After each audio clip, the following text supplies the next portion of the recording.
तारीख है 27 अप्रैल 2006। एक ऐसा प्रसंग मेरे जीवन का घटित हुआ जो मैं मानता हूँ मेरे जीवन की बहुत बड़ी परीक्षा का दौर था, और मुझे इस बात को कहने में बेहद प्रसन्नता है कि मैं उस परीक्षा में पूरी तरह पास हो गया। मैं समझता हूँ जब तक मैं उस प्रसंग को स्मरण न करूँ तो शायद आप लोगों को समझ में भी नहीं आएगा। सन 2006 में कोलकाता से हम लोग मुर्शिदाबाद की ओर जा रहे थे, और उसी क्रम में एक स्थान, पूरा इलाका ही था भारत बांग्लादेश की सीमा में, हम लोग जा रहे थे। एक वर्ग हम लोगों की बड़ी जय जयकार कर रहा था। सुबह 3 बजे से लोग आकर लाइन लगा लेते दर्शन वंदन के लिए, लेकिन उसी में एक वर्ग ऐसा था जिनके हृदय में इस दिगंबरत्व के प्रति घोर विद्वेष का भाव भरा होगा। हम चल रहे थे, मालूम पड़ा आगे एक धर्म स्थल के पास 150-200 लोग इकट्ठे हैं और कुछ न्यूसेंस क्रिएट कर रहे हैं।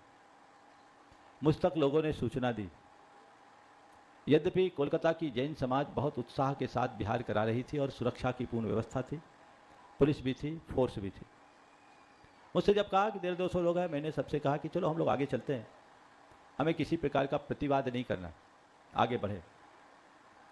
जब करीब 1 फरलांग की दूरी बची तो पता लगा वहाँ 150-200 लोग नहीं, 1500 से 2000 लोग खड़े। उस समय हमारे सामने और कोई स्थिति नहीं थी। हम लोग आगे बढ़े। उस समय ये रोहित भैया के रूप में थे, और मैं प्रायः जब चलता हूँ तो जाप पाठ आदि कराते रहता। मैंने सबसे कहा बस जाप करते हुए चलो, हमें किसी प्रकार का कोई प्रतिवाद नहीं करना। आगे बढ़े। 1500-2000 लोगों को 15-20 युवक जो 20-25 साल के थे वो लीड कर रहे।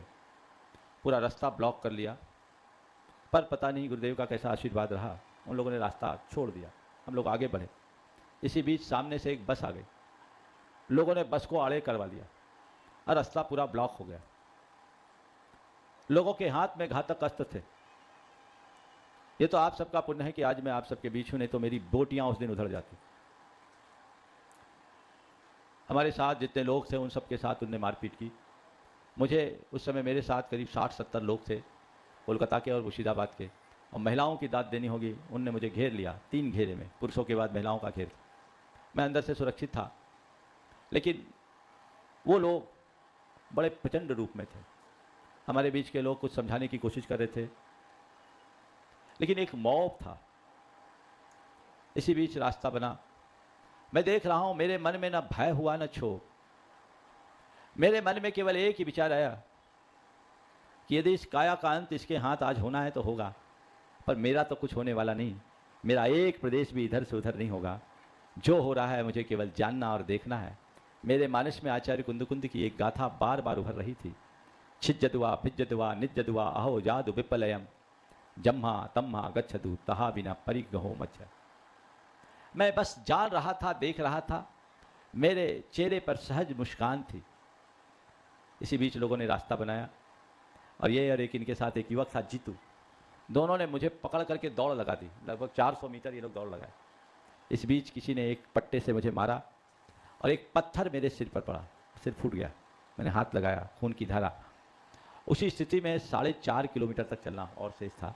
हालांकि तब तक पुलिस प्रशासन मुस्तैदी के साथ जुड़ गया, छावनी बन गई। हम लोग वहाँ पहुँचे, सबकी हालत बदहवास सी थी। वहाँ पहुँचकर मैंने पहले एक एक की खबर ली, गुरुदेव को संदेश पहुँचाया, तब 7:45 बजे अपना उपचार करवाया। कुछ खास नहीं हुआ।